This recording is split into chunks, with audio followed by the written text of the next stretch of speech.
Hey, welcome back everybody. This is Poor Man Prepper. Just doing a short review on the Bates and Welco type USMC issue boots that many of you have seen in a lot of your Army Navy surplus stores and magazines like the Sportsman's Guide. They label these as seconds. I wanted to just let people know what they're really getting into, and a lot of people probably wonder why they're seconds. I've got two reasons why. The stamp on the USMC, the globe and anchor, didn't really come out clean, at least on my pair. And I've I read a article online. You know, not everything on the internet's true, contrary to the commercials you see. But anyway, it dealt with the air eyelets right here on the arch of the foot. The soldiers were having those come out, and durability was kind of questioned. But I mean, they're laying down in gravel and rocks and climbing on all kinds of rugged terrain, maybe scuffing the sides of those up, and that's not really what I'm going to be doing. So I've worn these boots now for a year, and I've got no complaints. When I got them, they were kind of a long break-in. It took about 3-4 weeks for them to get broke in good and comfortable. But I've got no issues with them. They're a great boot. They're well made. They're made kind of like the Danners, where they got the stitching on the, I don't know what it's called, but the double stitching on the wider platform of Vibram sole.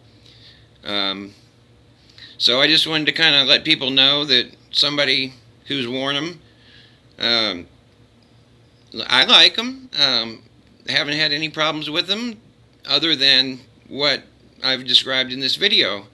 And if you had ever contemplated maybe getting them, but wondered why were they seconds, why were they so cheap, well, the answer, in my opinion, and I could be wrong, but is that the military rejected the contract due to those two issues, and they had to try to recoup what money they could because they'd manufactured so many of those boots. But that being said, I've had absolutely no issues with them. I've slogged through creeks, through short, not too deep of water pools, in the fields, and feet stayed dry. They got wet around the neoprene, and you could feel coolness because the water comes in through the eyelets, but your feet do stay dry.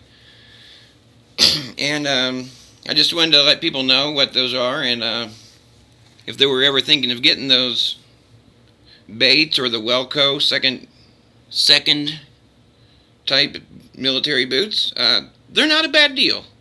And I normally wear a 12. I ended up with a 12 and a half. That's with a wool sock. They're still comfortable, and they do fit well with a regular sock. So they may run on the large size by a half. I'm sure I could get into the 12s no problem either. This is just what they had at the store where I bought them. It was a local Army Navy surplus.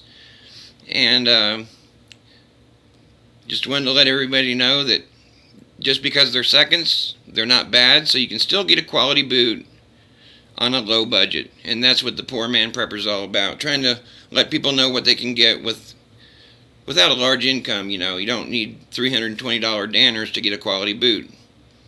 So this is the Poor Man Prepper signing off. Thanks for listening, and God bless America.